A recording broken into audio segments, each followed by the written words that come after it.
All right. Good noon, everybody. Welcome to Lunch Break Apostasies. Thank you for joining with me. If you are new to this, if you haven't seen any of the videos before, I would like to recommend that before you get into any of these, that you at the very least watch our introductory class. It's a relatively short one, talking about what we're doing here. Of course, if you just want to skip forward a little bit, that's fine as well. Uh, Today we are going to be going over the religion of Buddhism. But beforehand, we're going to start off by mentioning a couple of things from last week's class on Judaism. First of all, we had a question concerning Judaism, just like we had one concerning Hinduism from the week before. The question is, what do I make of the common Jewish claim that Jesus was a good man, but not the Messiah?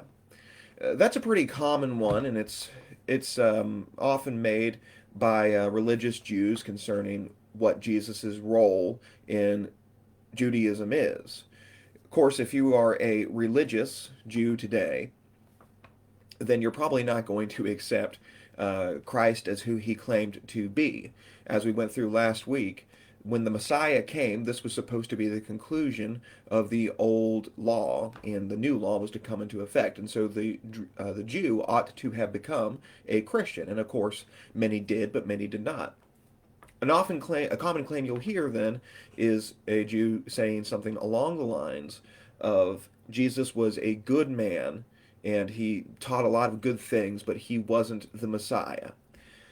Well, there are a couple of problems with that. The first is if Jesus was not the Messiah, then who was? Most people who would make the claim would answer that the Messiah has not come yet. Problem with that is the Old Testament gives a timeline for when the Messiah is going to come, most notably in Daniel chapter 2. In Daniel chapter 2, the king of Babylon, Nebuchadnezzar, has this dream, and the prophet Daniel interprets it for him. You see, in this dream, Nebuchadnezzar sees this huge statue. The head is made out of gold, the shoulders are made out of silver, the belly area is made out of bronze. The legs, as well as the thighs, it's made of bronze. The legs are made out of iron, and then the feet are made out of iron mixed with clay.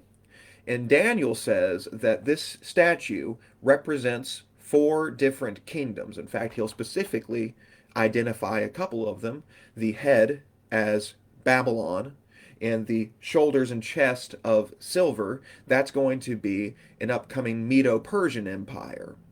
Now, he doesn't specifically name the next two, although when you read more into the book of Daniel, it becomes pretty clear he does predict the Macedonian Empire, and so this bronze kingdom is going to be the Macedonians under Alexander the Great. And then later, there's going to be a fourth kingdom, which is never specifically identified within the book of Daniel. However, when you look at world history, when you get an idea of the timeline, when you compare to these empires, and then the fourth empire is going to be pretty obvious. Probably the most famous ancient empire there ever was, and that was the Romans. You have the Babylonians first. They're taken over by the Medo-Persians. Medo-Persians taken over by the Macedonians. Macedonians taken over by the Romans. And also, it matches this description of a kingdom that is iron and then iron mixed with clay. Well, you could pretty easily describe the Roman Empire in such terms. Starts off in a certain way, maybe the Roman Republic, for example, and then becomes something different, something a little more brittle, the empire. Anyway, in this dream, the statue, a great rock is cut off from a nearby mountain without human hands, and it rolls over and smashes the entire statue. And Daniel says that this is a prediction of the kingdom which the Messiah is going to establish. And he says, in the days of those kings being the Romans or the Roman emperors, God will establish a kingdom that will never be destroyed. Well, one of the things the Messiah is supposed to do is establish this kingdom. If Jesus was not the Messiah, then who was it? because today is too late. The Romans are dead and gone. It doesn't matter how extremely um, generous you are about the length of the Roman Empire, even if you make it all the way through the end of the Byzantine emperors, even if you get a little silly and you uh, go with the Russian claim that the Russian czars were the proper Caesars from later on, that still puts you 100 years too late. There still is no Messiah coming out of that time to establish a kingdom. Uh, However, Jesus, of course, did establish a kingdom, not a physical kingdom, but he established the church. So, if Jesus wasn't the Messiah and he didn't establish the kingdom that God predicted, then who was it? And the answer is there's just no other possibility for that. Problem number two is best described by the author C.S. Lewis. He wrote the Chronicles of Narnia, but he was also a great Christian apologist. And he essentially put it into a 3L argument that Jesus was either a lunatic, a liar, or the Lord, based upon his own claims. If you go to places such as Matthew chapter 16 and verse 16, when Peter said, "You are the Christ, the Son of the living God," to Jesus, Jesus didn't say, "Repent of the blasphemy that you just committed.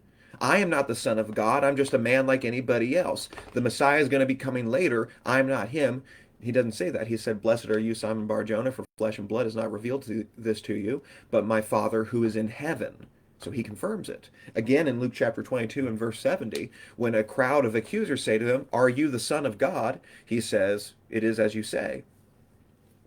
Now, there is a way for a human being to say, "I am a son of God," and it not be blasphemy. I can say, for example, "I am the Son of God," and I would be correct in two ways. One, all of humanity is a son or daughter of God, in the sense that they are the ultimate creation of God. And Paul would confirm such, Acts chapter 17, when he quotes, this is coming from a pagan poet, but he says it's correct, when he said, "Surely we are all his offspring." And then, of course, later on, or I'm sorry, in the, I believe it's Luke's gospel account, when he is talking about the genealogy of Christ, he goes all the way back to Adam, and he says that Adam was the son of God. And so if I say I'm the son of God just by virtue of being a human being, that's correct in one sense. And then I'm also a son of God in a second sense, in that I'm an adopted son of God, because when I put on Christ in baptism and was born again, I was adopted into the family of God, and so I'm the son of God in two ways. But one way I'm absolutely not the son of God is the unique son of God being the Messiah, the Christ, the one who is simultaneously God and the Son of God. Jesus, in no uncertain terms, claims this type of sonship with God. And if he did that, meaning it, and it wasn't true, then he blasphemed. He was saying that I am God. If I said that, it would be absolutely crazy. And I'd have no way of being able to say that and still claim I'm a good person. Because either I'm a liar, I'm absolutely out of my mind, in which case we shouldn't be listening to my teachings, or I really am the Lord. Now, obviously, I haven't actually done that. That's all hypothetical. But Jesus did actually do that. The idea that he could simultaneously be good and sane and make these claims, but it not be true, it doesn't work out. Finally, concerning Judaism, we also wanted to mention something that would be positive about the religion, something that we as Christians probably ought to be paying more attention to, and I wish we understood better. And that would be the attitude towards obedience to God, which is so prevalent within Judaism. It's extremely common for Jews to believe that there is no such thing as heaven or hell. In fact, you might find a few Jewish rabbis who would make the claim that heaven and hell are nowhere found within the Old Testament, only the New Testament. Well, that's not exactly true. Of course, the words heaven or hell don't appear within the Old Testament. However, if you read it thoroughly, it becomes pretty clear that the Old Testament does acknowledge the existence of heaven or hell. The word Sheol, which literally means the pit, is used in such a way in a few occasions which only really apply to hell. And then people make references to the idea of heaven as well. 2 Samuel chapter 12, when King David, his child died, he says, "Now the child is dead. Why should I fast? Shall he return to me? I can go to him, but he shall not return to me." The implication, of course, is that when David dies, there will be an afterlife in which there can be a reunion with his child here. So it's the Old Testament certainly doesn't go into the same detail about heaven or hell, but it is there. Nevertheless, many Jews don't believe in the existence of it. As a result, there are many Jews who practice their religion not because they are afraid of the punishment of hell or because they desire the reward of heaven, as good of a reason as that is in both cases. They do it simply because they believe this is what God desires of them, and they ought to do it for no other reason than God said so. I do wish more Christians would have this attitude. Once again, I'm not condemning the attitude of I want to go to heaven or I don't want to go to hell. Those are important attitudes. But often we forget the very basic, yet still important, God said it, I should do it. I wish more Christians understood that. All right. Hey, welcome, Tom. Thank you for commenting. Um, let's go ahead and get into our topic for now. I will attempt to occasionally check back on this, so if anybody has any questions or comments, I'll try to look back every once in a while. Today we're talking about Buddhism. Now, unlike Hinduism, Buddhism very much has a strong central individual that we can look to help understand the religion. Of course, Hinduism goes back, a little bit into what we would consider prehistory, outside of biblical history anyway. And we don't really understand much about its origins, and it's developed over so long. But Buddhism is a lot more solid, at least with the founder. And the founder of Buddhism was, of course, the Buddha, named Siddhartha Gautama. Now, you might notice that that image there does not look like what you might be picturing when you think of the Buddha. Often people think, when they think of the Buddha, they think of those golden statues within Chinese restaurants that have, the fat guy there. He's sort of dancing around. That's actually not the Buddha. That is a Chinese character, mythological character. I believe the name is Bodai, making it even more confusing, by the way. He's associated with luck and mercantilism, which is why Buddhists who own businesses might often have him there. So why do you often see that instead of this guy? Well, that's actually an interesting feature about one particular sect of Buddhism that we'll get to. But this is and of course, there's not going to be, by the way, a physical representation of the Buddha. No one ever took any pictures of the Buddha, but this is a more commonly accepted version of him. And that would be Siddhartha Gautama. He's not Chinese. He's actually born in northern India, which at that time was not a single unified country, but several different smaller petty kingdoms ruled by princes. But his father and mother were actually a king and queen of one of these small kingdoms. One day his mother has this dream. She's approached by a white elephant holding a lotus flower. It has 6 tusks, and it ends up entering into her side. She perceives this as a vision and a prophecy that she has conceived. And sure enough, she has, and she and her husband end up bringing in this seer to make predictions about the child. Keep in mind, this is all the mythology of Buddhism. We're not going to necessarily talk too much about historical reality concerning it. The seer says that the child that has been conceived is either going to be one of two things. He's either, one, going to be a great warrior and king who is going to help this kingdom expand, or 2, he's going to be a great religious leader. Well, when Siddhartha Gautama is born, shortly afterwards, I want to say it was somewhere within the span of 13 days. Shortly afterwards, his mother dies, and his father decides that he wants him to be a great warrior. But he's afraid that the religious style is what's going to happen. So he ends up keeping him within the palace throughout the entirety of his childhood. And in order to focus him away from religious thought, he makes sure that the child wants for absolutely nothing. He has no suffering. He sees only beauty and wonderful things. He ends up being married as a teenager to this beautiful woman, and they have a child together. And through this whole time, the Buddha sees an absolute minimal suffering because of how the palace has been manicured to show only the good, and he's not allowed outside out of the palace. However, when he turns 19 years old, he begins to become curious about the outside world. Now, his father does not want him to know about suffering.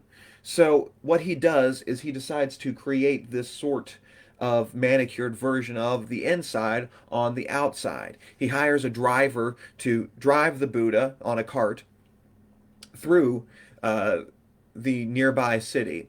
And everywhere they're going to go, they're making sure that anything that's ugly, anything that is outside of what is perfect, even old age is gone, sickness, nobody who is following these things can be in the way. They're only going to see the good things. It ends up being that the Buddha, Siddhartha, still at this point, um, has 4 trips out on this cart. And each time a mistake is made, and Siddhartha sees something he is not supposed to see. And his driver is an honest man. And as they're driving, the first time, Siddhartha sees a very old man. And he asks his driver, "What is that?" He's lived his entire life at this point, still never seen an old man before. And the driver says, "That is an old man. Age comes upon all people, and eventually everybody's going to get old. And at one point, you are going to get old as well." On the second trip, he says he sees a sick man. And again, he asks the driver about what this is. The driver says, "This is a sick man, and sickness comes upon all people. It will happen to your father, it will happen to you, it will happen to your wife. And by the way, they also have a young child at this point. It will happen to them too." On the third one, Siddhartha sees a dead body. And of course, he asks about that as well.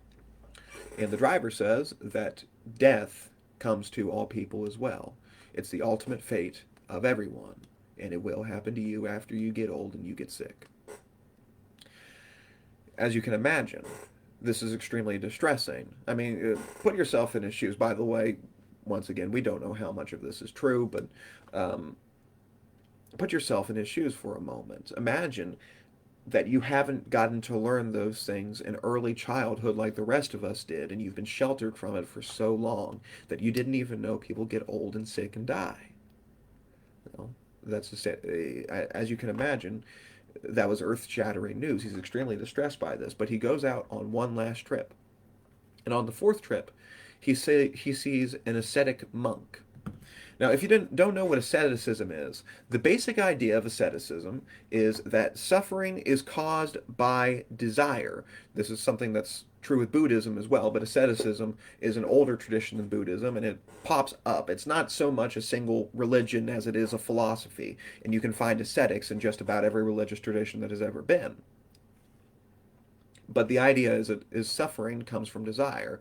Therefore, if you remove desire from yourself, you will remove suffering from yourself. And so, especially at this time, an ascetic monk is somebody who's going to have absolutely nothing except what they need. They're going to try to avoid any sort of gluttony. They're not going to eat anything. And so if you saw an ascetic monk, they're in very poor clothing and their, ribs are going to be showing. They clearly haven't eaten much.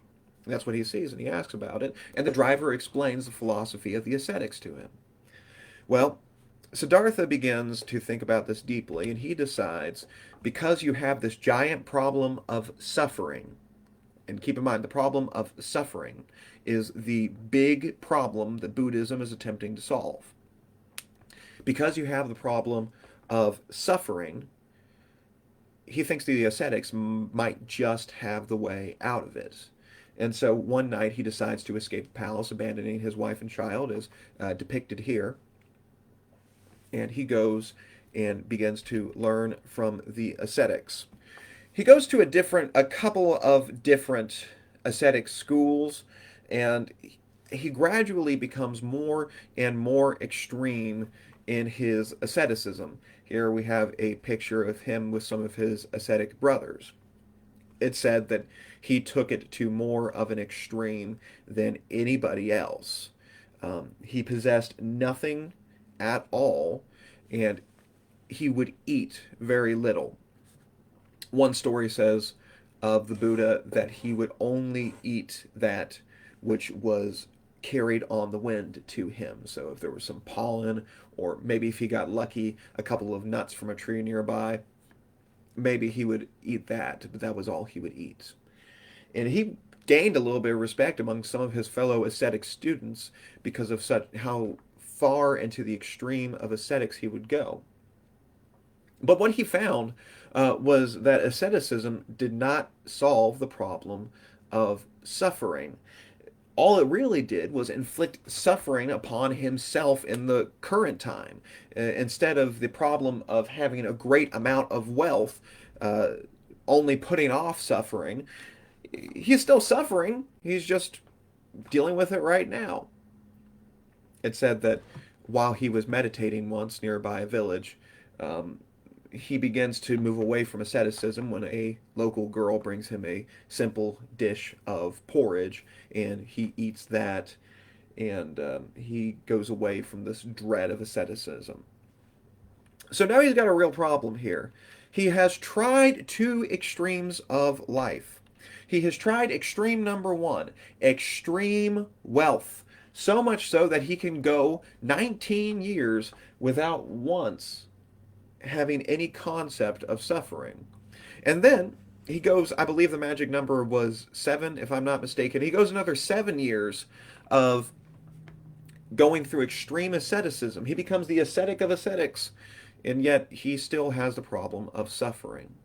So he goes and he begins to sit down at a place called the Bodhi tree. There's still a village in northern India which boasts that it is the descendant of the Bodhi tree under which the Buddha meditated for a while. And for some time, it is either 7 or 13, I can't remember the exact number, but a number of days, he is meditating under the Bodhi tree. It's at this time that the demon Mara begins to attempt to tempt him. By the way, I forgot to mention that he had already been tempted a couple of times by this demon Mara, which is a Hindu spirit. We'll talk about the relationship between Hinduism and Buddhism here in just a little bit. But he's already been tempted by Mara. Once it happened when he escaped from the palace. Mara tempted him with more wealth than he already received, but he is supposed to have refused it. Well, once again, Mara is going to tempt him here. And he is going to be tempted with, once again, worldly pleasures, namely wealth or sexual pleasure. It's said that he had his 3 demoness daughters dance for the Buddha, but the Buddha ignores all of it. And finally, after all this time of meditating under the Bodhi tree, the Buddha reaches what is called enlightenment. And the idea of enlightenment is he's figured out the solution to the problem of suffering. He comes out with 4 noble truths. Truth number 1, life is suffering. Now, the term suffering there is the most common translation of that, although many Buddhists would say that it's sort of a strong term, and that the idea of suffering encompasses things that we wouldn't call suffering, right? So if I got a splinter, nobody in their right mind would call that suffering, but they would call it a discomfort, and so many times we'll call that life is discomfort. And the problem with that one is that's sometimes a little bit too weak of a term to describe, if somebody came over and cut my arm off with a chainsaw, I don't think people would describe that as discomfortable. So the idea is life is bad things happening to people, suffering, discomfort, whatever you want to say. Suffering is caused by desire, is the second one. So far, we're still pretty much in line with asceticism. And the third one is also going to be a similar one. In order to end suffering, one must end desire. Once again, we're still in line with the ideas of asceticism. Where Buddhism breaks with traditional asceticism, however, is in the fourth noble truth. Desire can be tamed by following the Eightfold Path. Asceticism, if you're going to come up with a fourth noble truth of asceticism, it would simply be desire can be tamed by removing any sort of possession. But the Buddha recognizes that this doesn't really remove desire. Now, what the Eightfold Path is, if you've ever seen a symbol for Buddhism, you might have seen this wheel. Essentially, it is eight different things that if you do correctly, you will go back and you will receive enlightenment just like the Buddha did. You have to know the truth, you have to have the right view, the right intention, so you try to remove evil from your mind, right speech, you speak in such a way that you don't hurt others, the right action, so you're supposed to be doing good and compassionate things, right livelihood, so you're supposed to respect life in all ways. Many modern day Buddhists, this isn't true for the original Buddhists, but the many modern day Buddhists are vegetarian, maybe even vegan. You have to have the right effort, so you're resisting evil. You have to have the right concentration, so you should practice meditation. And you're supposed to be able to control your thoughts as well. Once again, you'll see a lot of commonalities with asceticism or other philosophies. There's a lot of commonalities with Greek Stoicism going on here. Anyway, this is how he figures out how to attain enlightenment. Now, the Buddha is unique not because he's some deity in himself, but by the way, that's what the term Buddha means, enlightened one, and so this is when he becomes the Buddha. But because he's the first one to receive this, he is supposed to go and teach it to the world. The picture we have shown here is of the god Brahma, talking to the Buddha, because the Buddha actually obtains enlightenment before the god Buddha or before the god Brahma does. Apparently, the Hindu god Brahma still hadn't come up with a solution to the problem of suffering, and so the Buddha figures it out, and then Brahma also, I suppose, becomes enlightened. And for a while, the Buddha is simply content to continue to meditate there under the tree, but Brahma convinces him to go and teach others this as well. So once again, we have another combination there with Hinduism. Now, the big thing that people are trying to get in Buddhism is nirvana. And that's sort of the big thing of Buddhism. And once again, another combination that we have with Hinduism is you have a struggle through life called samsara. I believe they're both called samsara in in both religions, Buddhism and Hinduism.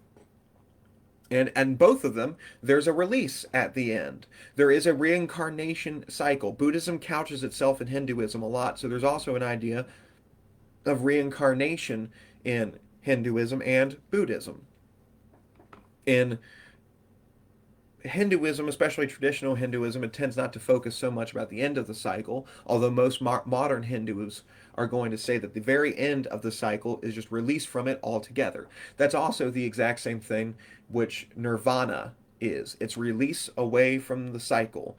And once you reach enlightenment, you also reached in nirvana. You're not going to be cycling through anymore. It's described as a rest from all of that troubles that are going on in the cycle of reincarnation. Now, in order to become a Buddhist, real quick, by the way, the Buddha would end up spending the rest of his life teaching others this. It started off fairly weakly, but started off weak, but eventually he managed to gain some traction, and he started these temples, temple's not the right word, communities, filled with monks and nuns who were also trying to obtain enlightenment. He died of old age as well. As he teaches, there's essentially three different things that must be done in order for someone to become a Buddhist.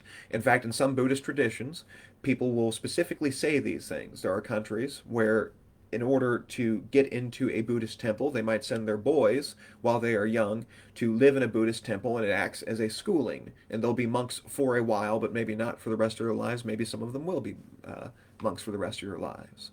But they take refuge, and they'll specifically say, I take refuge in three things. The three refuges are placed here. I take refuge in the Buddha, his teachings, which is a Dharma. You also might recognize the term Dharma from Hinduism as well. Still means teachings. This is just the teachings of the Buddha. And then finally, I take refuge in the Sangha, which means the community. The community of Buddhists, and the original Sangha was the one that was founded by the Buddha himself, but the community of Buddhists are also trying to help each other to reach enlightenment. Now, as far as the religion of Buddhism goes, it is all trying to deal with that problem of suffering.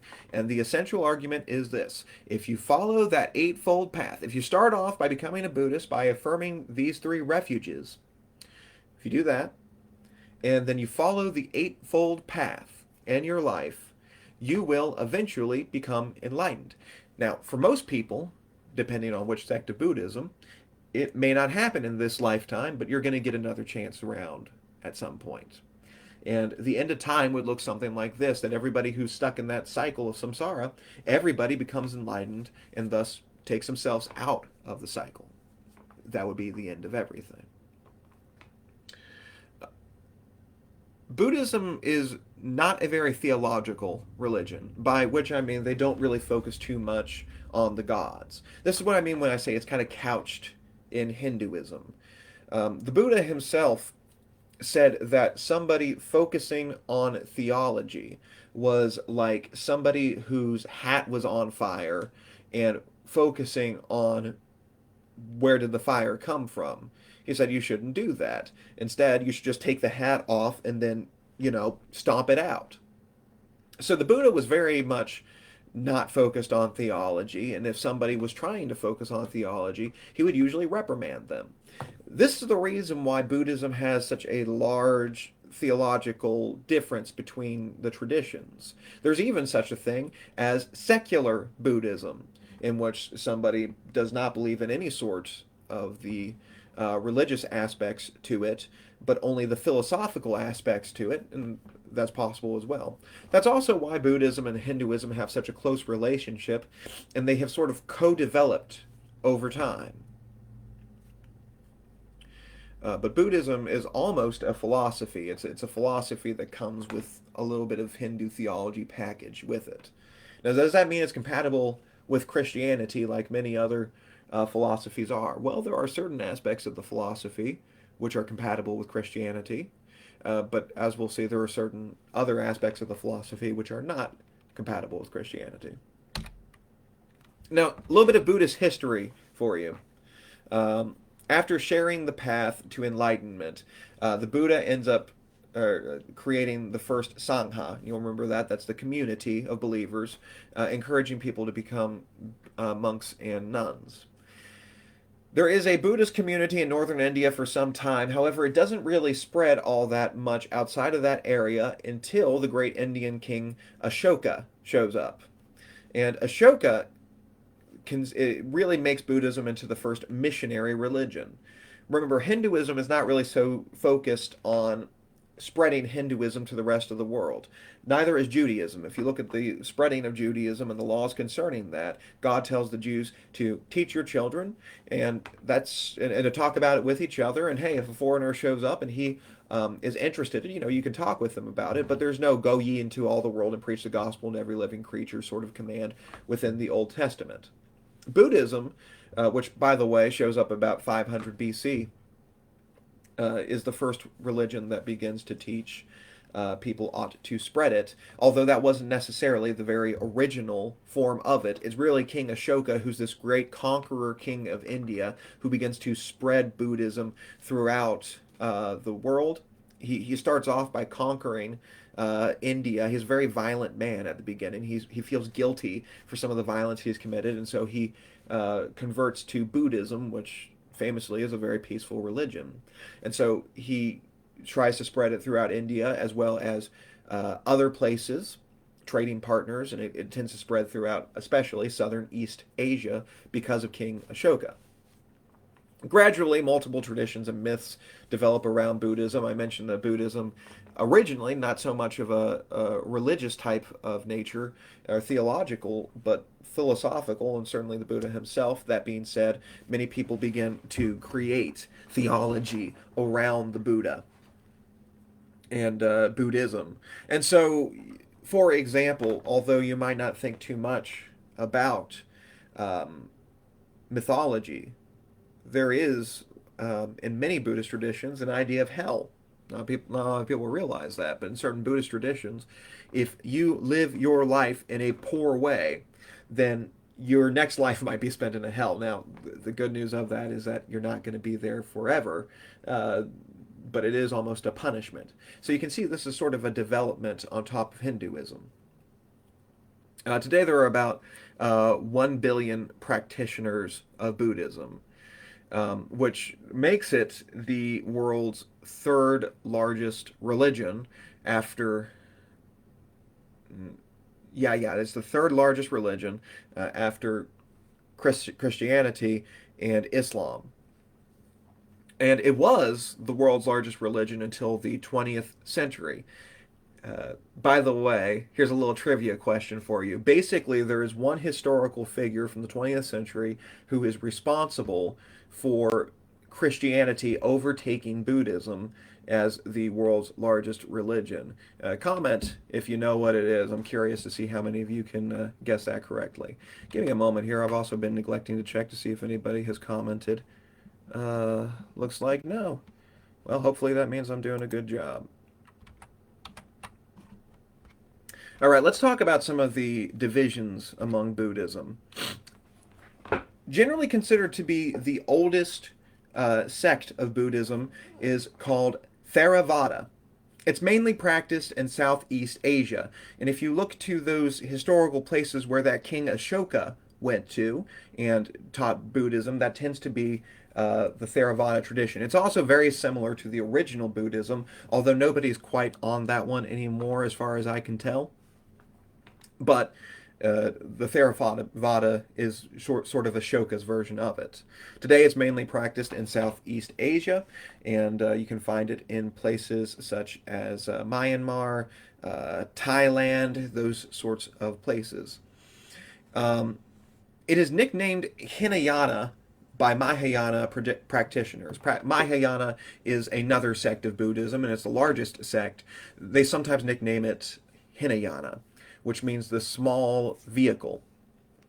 We'll explain why they call it that when we get to Mahayana.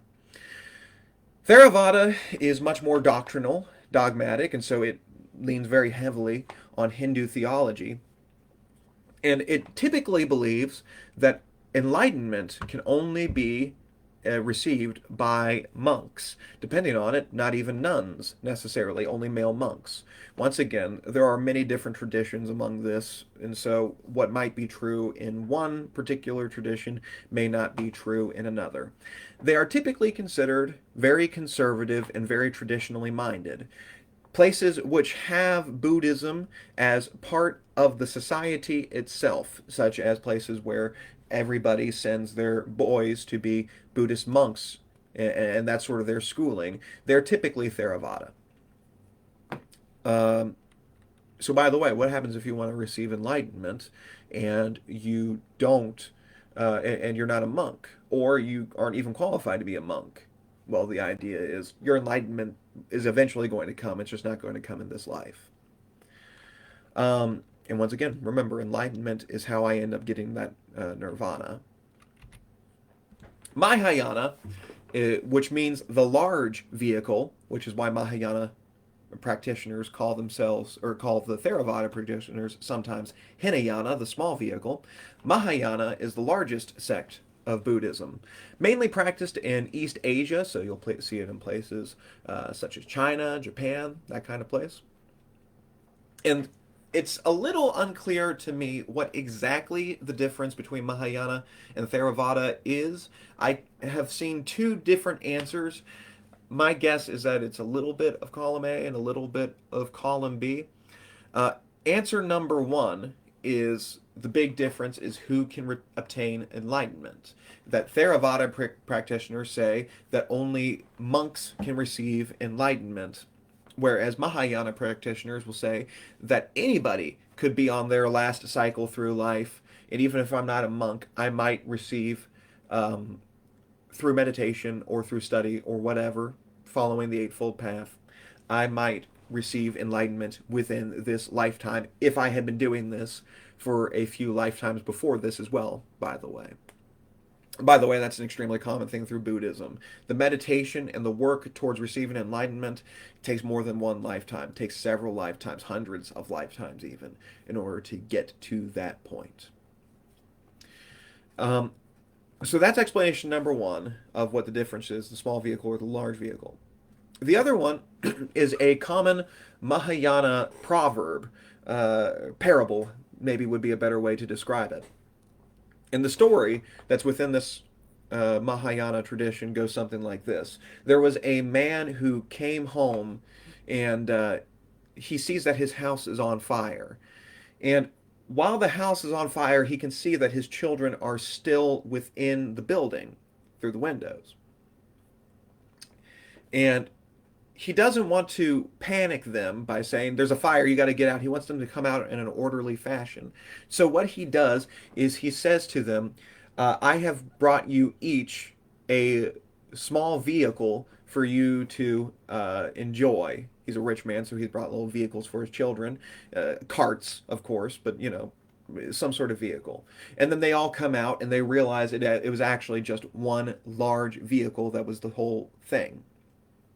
And what this is a parable for is a basic tradition within Mahayana, which is to adapt Buddhism through to local customs in order that everybody can become Buddhist. Right? So in the parable, the one big vehicle is Buddhism. The father is the person who is a Buddhist teacher, and everybody else who's on fire or in the house on fire, these are all the people they're trying to bring into Buddhism. So they're going to make Buddhism look like it is one of these smaller vehicles, but actually it's all under the umbrella of Buddhism, which is why you have the Bodhi, or I don't think it is the Bodhi. I can't remember the fella's name, but the big golden fat guy that's often called the Buddha. How did this ancient Chinese tradition get absorbed into Buddhism? The answer is Mahayana Buddhism. We'll include this within Buddhism, and because of this philosophy, became huge. Mahayana did. There are many Mahayana Buddhists, and one of the most famous denominations within Buddhism comes from the Mahayana tradition, that is Zen Buddhism. The big defining factor of Zen Buddhism is how much focus there is on meditation specifically. In fact, it emphasizes this more above anything else in the Eightfold Path. And so if you picture a Buddhist, chances are you're picturing a Zen Buddhist, which actually comes from a combination of China and Japan's tradition concerning it. I think it was called Chen Buddhism originally when it started off in China, and then a couple of tweaks later in Japan made it Zen Buddhism, and then there was one very famous Zen Buddhist who ended up coming to America and spreading it here, which is why we often think of Zen Buddhism when we think of Buddhism, but not a whole lot of other denominations of Buddhism put quite so much focus on spirituality and meditation. Another thing that often no, I was right. It was Bodhi because I was mixing it up with Budai. Okay, fat gold guy, Bodhi. A Budai is somebody who reaches enlightenment, but a Budai is a special person because they choose not to move on to nirvana. Instead, they decide to stay back and try to help people reach enlightenment until everybody reaches enlightenment. Right? So, under the Theravada tradition, typically, as soon as I reach enlightenment, then when this lifetime is done, then I move on to nirvana. That's what happened to the Buddha. which, by the way, as far as I can tell, just about every Buddhist tradition believes this. But the idea of Mahayana is if somebody else later comes on and reaches enlightenment, they might just choose to stay back and continue on in the cycle. I'm going to keep coming back as a teacher again and again, and I'm going to help more people come back to Buddhism. And until everybody reaches enlightenment, I'm going to keep coming back. So that's the idea of what a Buddhai is. Another common one, and this often falls under Mahayana, at least by their own teaching, but many Mahayanas would not consider them within the Mahayana tradition, is Tibetan Buddhism, which is not actually the best word for it. It's been pointed out that there are more Tibetan Buddhists than there are Tibetans. But at least it's English, and that makes it easier to remember. If you want the more proper term, that term is Vajrayana. So you might have picked up at this point that yana means vehicle. Vajra means lightning. It means the lightning vehicle. So it has the big defining thing of Tibetan Buddhism is that it has taken the Mahayana idea that anybody can become enlightened and moves even faster. They believe that it is possible for somebody to become enlightened within one lifetime. Most Mahayana practitioners believe that if in my previous lifetimes I have not done any meditation, I have not started on the Eightfold Path, and I started on it right now, so this is me. It's not going to happen in this lifetime. It's going to take a whole lot, but the Vajrayana believe that it is possible within one lifetime if you work really, really, really hard at it. So there's a few things that make them stand out. They do have some unique scriptures, such as the famous Tibetan Book of the Dead. They do believe that enlightenment can be achieved within one lifetime. The way you do this, by the way, is working intensely with a master of Buddhism known as a Lama. They also believe that in the Dalai Lama is an incarnation of Bodhi, being somebody who is coming back. Remember the idea of the Buddhi or the Bodhi, coming back and helping people. They've already received enlightenment, they're just helping other people come. Well, the Tibetan Buddhist believes that the Dalai Lama is our incarnation, again, of somebody who has received enlightenment. So there's a lot of intense work, there's a lot of mantras involved, there's a lot of study involved, but supposedly you might just be able to reach enlightenment within one lifetime under the Vajrayana tradition. It's only the Tibetan Buddhists. A lot of people think of the Dalai Lama as to Buddhism as the Pope is to Catholicism. Not quite. It's only to the Tibetan Buddhists that the Dalai Lama is so important. Of course, the Dalai Lama right now, if you remember the news from, I want to say it was like a year ago, he got himself into some trouble. And I'm thinking there's somebody out there trying to sweep that under the rug, because if you Google what it was, it's a little hard to find. So I'm thinking there's some messy stuff going on around there. Tibetan Buddhism is probably the second most famous type of Buddhism after Zen Buddhism. It gained a lot of popularity because of the Dalai Lama, not really so much because of his religious teachings, but because of his political stances, particularly with the Free Tibet movement. That's where he really becomes famous. When we look at Buddhism and we compare it to Christianity, there are a couple of things which make them seem like they are compatible. And to a point, there are things that are compatible between the two of them. Once again, Buddhism isn't all that concerned with theology. Of course, Christianity is very much concerned with theology, but hey, if you can even have a secular Buddhist, maybe you can have a Christian Buddhist, but there's a couple of problems. Problem number one, Buddhism fails to solve its problem. It does not solve the problem of suffering. Now, a Buddhist might say the only reason I say that is because I haven't reached enlightenment yet. But it goes in circular logic. It doesn't really work out. If we know that asceticism doesn't solve suffering, and we know great wealth is not going to solve suffering, where does that leave us? There is not a real middle path to reach enlightenment. It doesn't fix suffering. And two, of course, there is the problem of the religious tradition that's going on there, and that there is theological ways in which it's couched. And then three, of course, you have the problem of what are you going to call yourself, because it is so highly associated with the religious movement. But when Buddhism says that there's not really an answer to suffering, and that it's some vague thing out in the future, maybe in a future lifetime you'll understand, Christianity has no problem. Jesus says something that's similar to Buddhism. He recognizes suffering. He recognizes that there's no amount of wealth that you can receive that's going to stop you from suffering. But instead of saying, here's enlightenment, somewhere in the future, always dangling it out in front of you, he says, lay not up for yourselves treasures on this earth, where moth and rust destroy and thieves break in and steal, but lay up your treasures in heaven.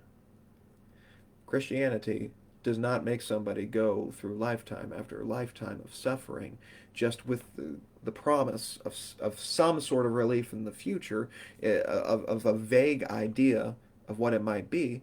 It says you go through one lifetime, and yes, there's going to be suffering in this lifetime, but if you follow God, there will be a place where there is no more suffering. A perfect paradise. Not an illusion like the Buddha's father tried to place upon him, but a true, perfect paradise. Well, I thank you very much for your attention. I forgot to mention at the beginning of this, we do have a YouTube channel now by popular request. I'll link that in the comments to this one. And I'll try to remember to announce that in the future. I know it's a little bit easier to see videos pop up on YouTube than it is on Facebook, and that it's also easier to go back and see some of the old ones. I also hosted the old Gospel Call podcast, which was a limited series podcast explaining essentially why I'm a Christian. The idea was to take somebody from atheism all the way to Christianity, and if you are if you're interested in that, please feel free to look at that as well. Thank you, Shane. I appreciate that one. I'm trying to think which song you're talking about. I would guess maybe "Land of Eternal Summer." I know that's what you. Yep, "Land of Eternal Summer." Yes, Shane, I have made other hymns besides that one. I'm trying to think how many I'm up to right now. I think I'm up to 5 hymns that I've written, and if you'd like, I can send you sheet music for that as well. Well, that's about it for me, everybody. Thank you so much for tuning in, and I will see you next week when we talk about. Well, actually, let me think here for a second. What are we up to? We're up to Orthodox Christianity, so we'll be talking about that next week. Thank you very much.